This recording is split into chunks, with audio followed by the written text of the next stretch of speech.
कैसा लगेगा आपको अगर मैं कहूँ कि ये सारे इंडियन परकशंस मैंने बिना किसी वीएसटी के बनाए हैं? आगे बने रहिएगा।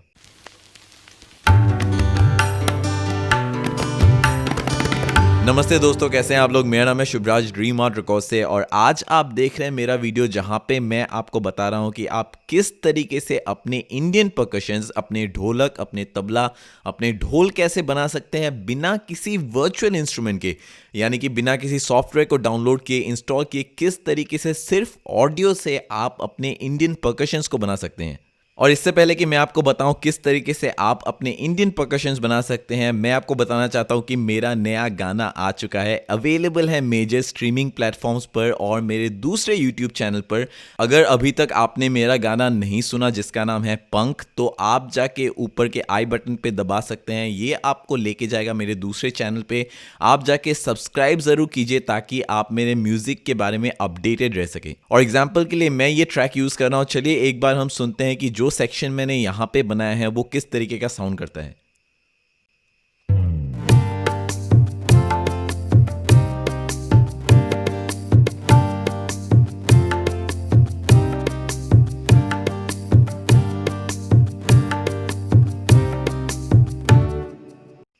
तो आप सुन सकते हैं ये ऑलरेडी काफ़ी फुल साउंड कर रहा है और काफ़ी अच्छा साउंड कर रहा है। बहुत बेसिक अरेंजमेंट है तब भी काफ़ी अच्छा साउंड कर रहा है। तो चलिए हमारे परकशंस को सिर्फ सोलो करते हैं और सुनते हैं ये कैसे साउंड करते हैं।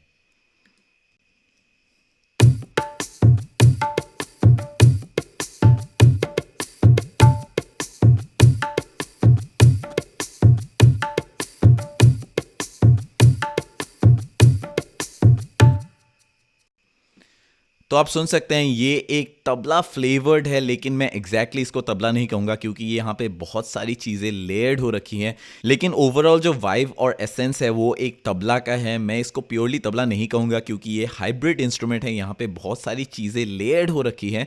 तो चलिए बिना टाइम वेस्ट के देखते हैं किस तरीके से मैंने इस परकशन को बनाया है। तो सबसे पहला साउंड जो मैंने यहाँ पे यूज़ किया है वो कुछ इस तरीके का साउंड करता है।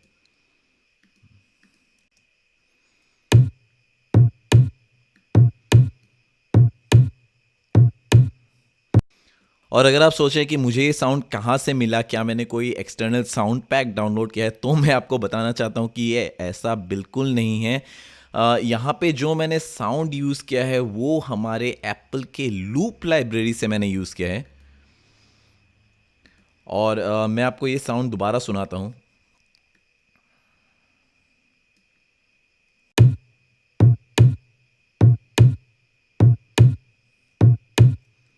और ये जो साउंड है ये मैंने चॉप किया है हमारे एक लूप से।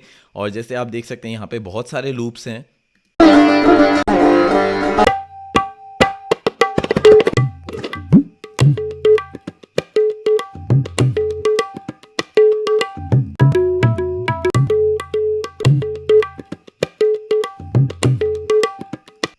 तो आप सुन सकते हैं यहाँ पे जो लूप है, यहाँ से सिर्फ मैंने अपना पहला हिट निकाला है। और ये सुनिए दोबारा।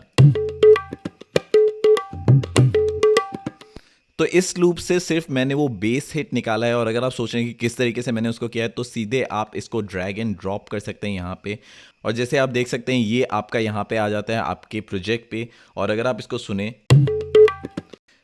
तो मैंने यहाँ पे सिंपली इसको कट किया है, एक फेड डाला है और मैंने सिर्फ वो फर्स्ट हिट यूज़ किया है। तो फर्स्ट हिट हमारा ऐसा साउंड करता है। और अगर आप हमारे प्रोजेक्ट में जो सैंपल हमने यूज़ किया है उसको सुने, वो भी कुछ ऐसा साउंड करता है।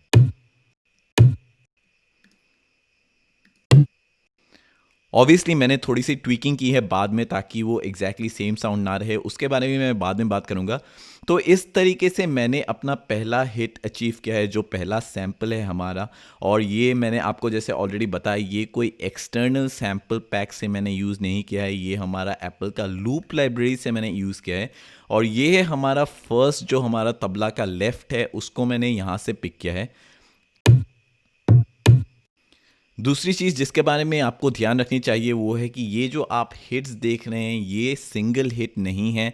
इसका मतलब कि ये जो हमारा फर्स्ट हिट है ये एक दूसरा सैंपल है और ये जो सेकंड हिट है ये एक दूसरा सैंपल है। और ये एग्जैक्टली सेम लूप से भी हो सकता है, ज़रूरी नहीं कि आपको अलग साउंड चूज़ करने पड़े। जैसे आप देख सकते हैं, मैं अगर दोबारा इसको ड्रैग एंड ड्रॉप करूं तो देख सकते हैं यहाँ पे आप एक,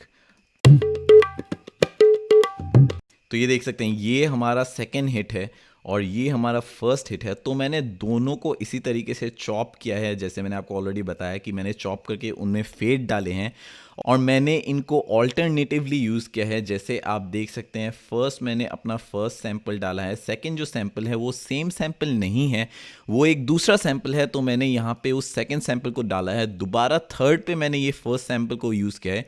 इस तरीके से आपके जो अरेंजमेंट में थोड़ा सा वेरिएशन रहता है, वो बहुत ज़्यादा रोबोटिक या स्टैटिक साउंड नहीं करता। और अगर हम दोबारा सुने ये पूरा, इस पे आप वो थोड़े से वेरिएशन सुन पाएंगे दूसरे सैंपल को यूज़ करने की वजह से।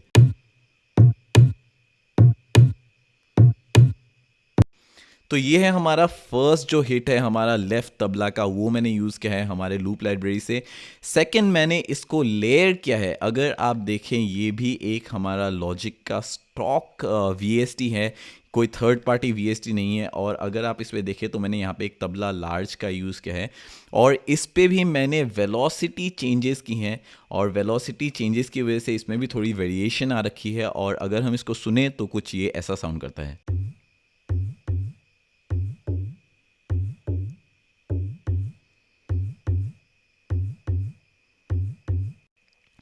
तो आप सुन सकते हैं इनमें वेरिएशंस हैं क्योंकि हमने यहाँ पे वेलोसिटी को अलग रखा है और मैंने इनको सेम जगह पे प्लेस किया है जैसे हमने अपने फर्स्ट सैंपल को प्लेस किया था।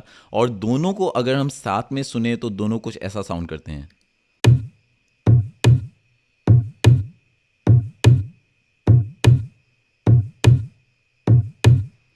और बिना उस लॉजिक के स्टॉक वीएसटी के ये कुछ ऐसा साउंड करता था।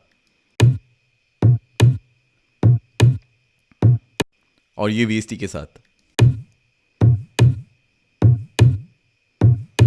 अब बहुत सारे लोग कह रहे होंगे कि भाई हम तो लॉजिक पे काम करते नहीं है, तो हमारे पास ये जो आपने प्रोग्राम किया है ये साउंड तो है नहीं। तो मैं आपको बताना चाहता हूँ कि ज़रूरी नहीं है कि आप इसी साउंड को यूज़ करें। यहाँ पे जो इम्पॉर्टेंट फैक्टर है वो है जो वेरिएशन हमने वेलोसिटी को छेड़ के जो वेरिएशन हमने किया है, इस तरीके से जैसे मैंने आपको ऑलरेडी बताया कि आपके ट्रैक में थोड़ा सा मूवमेंट बना रहता है और आपका ट्रैक बिल्कुल रोबोटिक या स्टैटिक साउंड नहीं करता, थोड़ा ह्यूमन साउंड करता है। जो मेन रीज़न है मेरा इस सेकेंड लेयर को ऐड करने के पीछे, और मेजरली मैंने इसको उस वेरिएशन के लिए ही यूज़ किया है। और इसके अलावा ये थोड़े से सस्टेन भी ऐड कर रहे हैं, हमारे ओवरऑल जो बेस है, जो तबला का बेस है उसमें थोड़ा सा सस्टेन भी ऐड कर रहा है।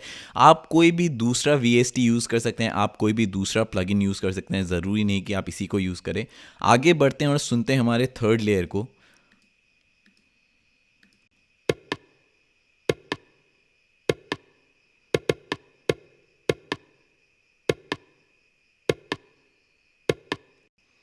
तो आप सुन सकते हैं ये भी एक मैंने यहाँ से ऑडियो चॉप किया है और ये एग्जैक्टली सेम लूप से है जो मैंने यहाँ पे अपना लेफ्ट का हिट निकाला था, जो तबला का बेस हमने निकाला था यहाँ पे। सेम सैंपल से मैंने यहाँ पे एक दूसरा हिट निकाला है और उसी तरीके से मैंने सिर्फ एक सिंगल हिट पिकअप नहीं किया है, मैंने दो हिट्स को पिकअप किए हैं हमारे लूप से ताकि वेरिएशन बने रहे। और जैसे आप देख सकते हैं अगर मैं इसको अभी भी एक्सपैंड करूँ तो हमारा लूप बिल्कुल यहाँ पे ऑलरेडी होगा। आप देख सकते हैं ये लूप हमारा ऑलरेडी प्रेजेंट है। मैंने इसको चॉप करके सिर्फ ये हिट निकाला है, बल्कि दो हिट्स हमने निकाले हैं। और अगर इन तीन चीज़ों को हम साथ में सुने तो ये कुछ ऐसा साउंड करता है।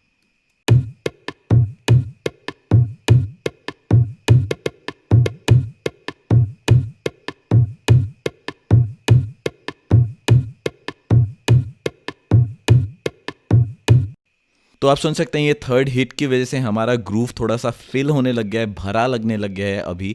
और ये है बिना थर्ड हिट के जो हमारा तबला कुछ ऐसा साउंड करता था। और ये हमारे थर्ड हिट के साथ।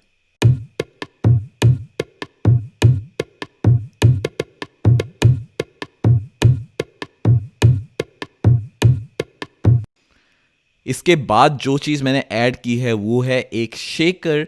और शेकर भी हमारा बहुत सिंपल है, ये शायद मैंने एक कहीं से एक्सटर्नल सैंपल यूज़ किया है, लेकिन ज़रूरी नहीं। आपको अगर आप लूप्स पे ढूंढे, यहाँ पे भी आपको बहुत सारे सैंपल्स मिल जाएंगे शेकर्स के, आप उनको इसी तरीके से चॉप कर सकते हैं। और ये शेकर कुछ हमारा ऐसा साउंड करता है।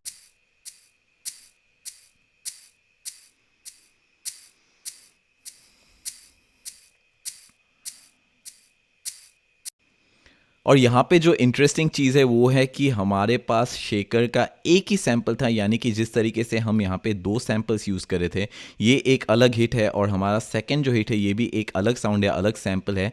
यहाँ पे ऐसा नहीं है, हमारे पास सैंपल इस शेकर का एक ही सैंपल था, यानी कि एक ही साउंड था और मुझे यहाँ पे वेरिएशंस करनी थी हमारे शेकर के हिट्स पे, जिसकी वजह से मैंने इनके गेन के साथ थोड़ा सा छेड़खानी की है। मैंने इनके गेन को थोड़ा सा घटाया बढ़ाया है। अगर आप देखें ये हमारा फर्स्ट जो शेकर का हिट है तो ये -10 dB पे है और जो हमारा सेकंड हिट है वो -15 dB पे है। बेशक ये दोनों सेम हिट्स हैं, ये सेम साउंड है, ये अलग साउंड नहीं है। और सिर्फ जो मैं कर सकता था वो है कि मैंने इसके गेन को चेंज किया है। ये थर्ड हमारा -8 dB पे है। इस तरीके से वही सेम बात है कि हमारे शेकर में भी मूवमेंट बना रहता है। शेकर भी हमारा ह्यूमन लगता है, ये ज़्यादा रोबोटिक नहीं लगता। और अगर आप ध्यान से सुने तो आपको वो मूवमेंट सुनाई देगी। चलिए सुनते हैं इसको।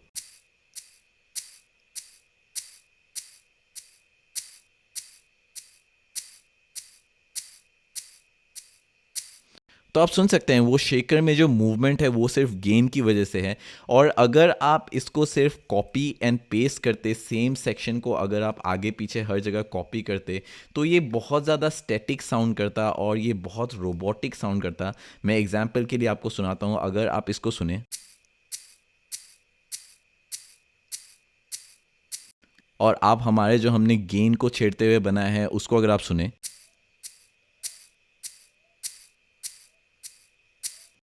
तो आप सुन सकते हैं ये बिल्कुल सेम नहीं है, बिल्कुल सेम हिट्स नहीं है, थोड़ी सी वेरिएशंस आ गई है गेन को चेंज करने की वजह से। और इसको अगर हम सुने हमारे रेस्ट ऑफ द तबला के साथ तो ये कुछ ऐसा साउंड करता है।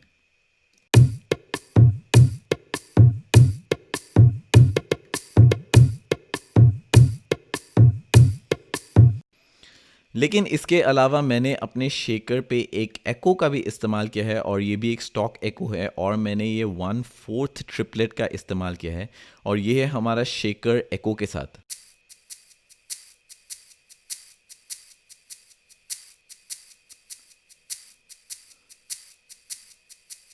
तो आप सुन सकते हैं वो घोस्ट नोट्स ये फिल कर रहा है, जो ये एको है उससे ये फिल हो रहा है और काफ़ी लाइवली लग रहा है। और ये है एको के साथ और रेस्ट ऑफ द तबला के साथ।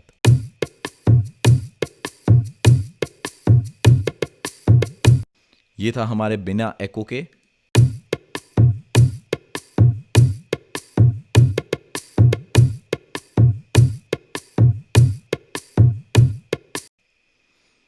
ये एको के साथ।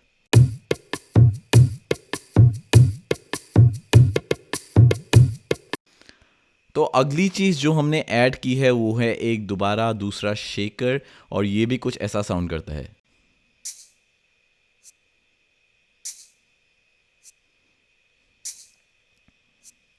ये भी मैंने एक एक्सटर्नल सैम्पल पैक से यूज़ किया है, लेकिन जैसे मैंने ऑलरेडी आपको बताया ज़रूरी नहीं कि आपको एक्सटर्नल पैक ही यूज़ करना है, आप इनबिल्ट साउंड्स को भी यूज़ कर सकते हैं। और ये शेकर के साथ अगर हम सुने तो ये कुछ ऐसा साउंड करता है।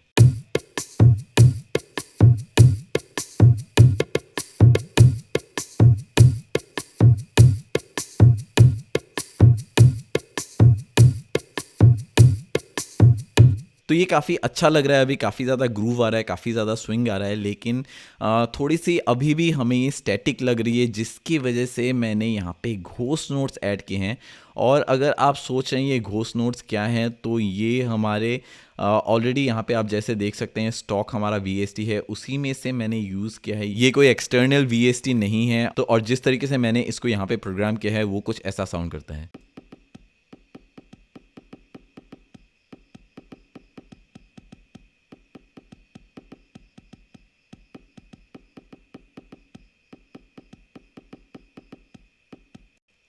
और जैसे आप देख सकते हैं ये बहुत रैंडम है, मैंने इसको स्टैटिक नहीं बनाया है और ये इंटेंशनल है। मैं नहीं चाहता कि ये बिल्कुल कोई स्टैटिक पैटर्न हो और उसको मैं कॉपी पेस्ट करूं हर बार पे। मैंने इसको इंटेंशनली थोड़ा सा स्विंग रखा है, इस पर थोड़ी सी मूवमेंट रखी है, जिसकी वजह से हमारा पूरा जो ओवरऑल तबला है वो थोड़ा सा उसमें मूवमेंट बना रहे। और चलिए सुनते हैं इसको हम बाकी सारे एलिमेंट्स के साथ कैसा साउंड करता है।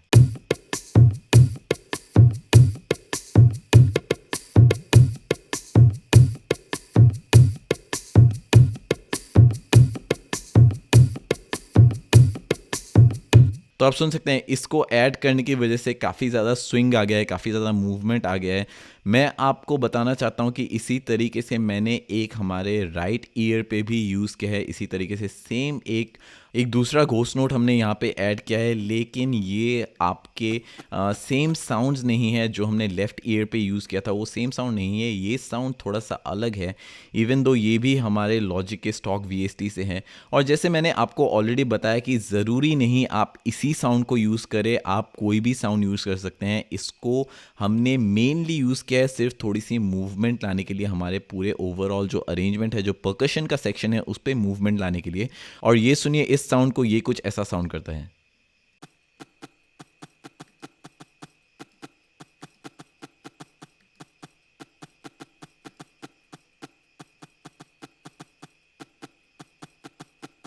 और अगर आप इस लेफ्ट एंड राइट को सुने तो ये कुछ ऐसे साउंड करते हैं साथ में।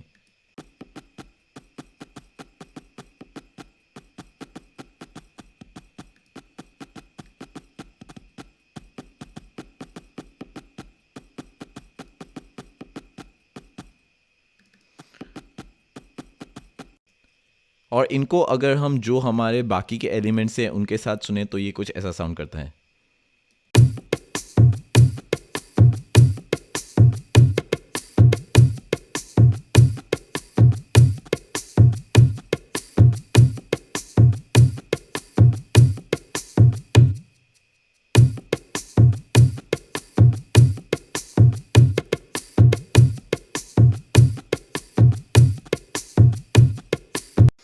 तो अभी हमारा ये काफ़ी अच्छा लग रहा है, काफ़ी मूवमेंट भी है, स्टैटिक भी नहीं लग रहा है, ह्यूमन भी लग रहा है। एक चीज़ जो मुझे कम लग रही है वो है कि हमारे पास चाटे कम हैं, यानी कि तबला में जो बहुत प्रोमिनेंट चीज़ है वो है चाटे, और बहुत प्रोमिनेंट साउंड है वो तबला में। और अगर हम उस साउंड को सुने तो हमें फील आता है कि हम तबला को सुन रहे हैं। और इसके लिए जो साउंड मैंने यूज़ किया है ये एक एक्चुअल तबला है जो मैंने रिकॉर्ड किया था, लेकिन आप यहाँ के साउंड लूप से भी जाके कोई साउंड निकाल सकते हैं। और जो मेरा राइट तबला है वो कुछ इस तरीके का साउंड करता है।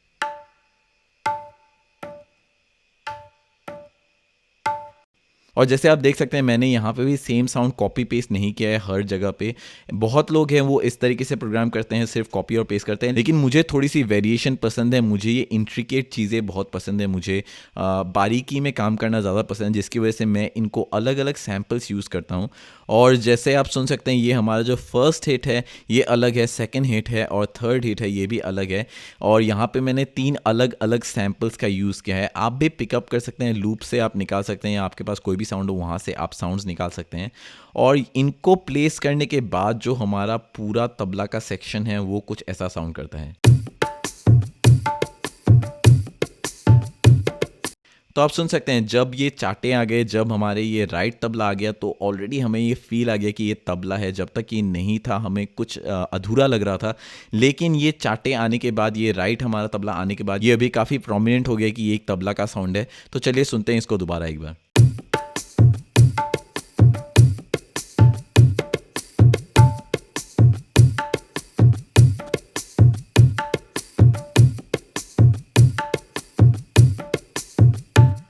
और इसको मैंने सम किया है हमारे एक यहाँ पे परकशन पे, और ये हमारा एक ऑक्स है, यहाँ पे मैंने सम किया है। और इस पे मैंने एक IM पुशर डाला है, ये बेसिकली एक कंप्रेसर है, तो थोड़ा सा मैंने यहाँ पे इसको कंप्रेस किया है। और बिना इस इन्फेक्टेड मशरूम के पुशर के ये कुछ ऐसा साउंड करता है।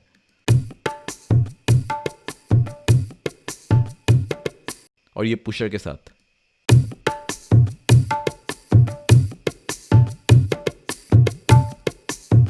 तो जैसे आप सुन सकते हैं ये हमारा जो तबला है ये काफ़ी प्रोमिनेंट हो गया है इस IM पुशर की वजह से, ये कंप्रेस कर रहा है थोड़ा सा। इसके अलावा थोड़ा सा मैंने यहाँ पे रिवर्व का भी इस्तेमाल किया है, और मैंने एक प्लेट रिवर्व का यूज़ किया है। और अभी अगर हमारे कंप्लीट ट्रैक को हम सुने तो ये कुछ ऐसा साउंड करता है।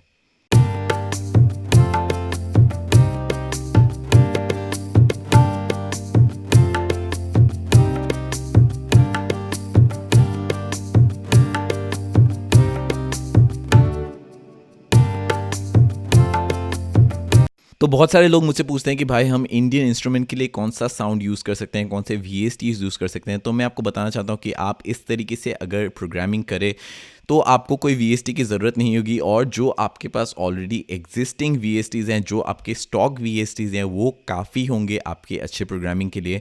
और जैसे मैंने आपको ऑलरेडी यहाँ पे दिखाया, ये एक बेसिक अरेंजमेंट है। अगर आप और डिटेल्स पे जाए तो आप और फिल्स ऐड कर सकते हैं, और आप वेरिएशंस ऐड कर सकते हैं, और मूवमेंट ऐड कर सकते हैं, और ऑर्गेनिक इसको आप साउंड करा सकते हैं।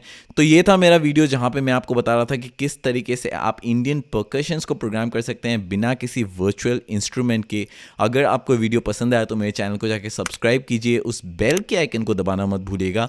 और अभी तक अगर आपने मुझे जाके इंस्टाग्राम पे फॉलो नहीं किया, प्लीज़ जाएँ वहाँ पे फॉलो करें, वहाँ पे मेरे रेगुलर अपडेट्स होते हैं। आप मुझसे बातें कर सकते हैं, मैं आपसे बातें कर सकता हूँ, हम एक दूसरे की मदद करते हुए एक कम्युनिटी बिल्ड कर सकते हैं।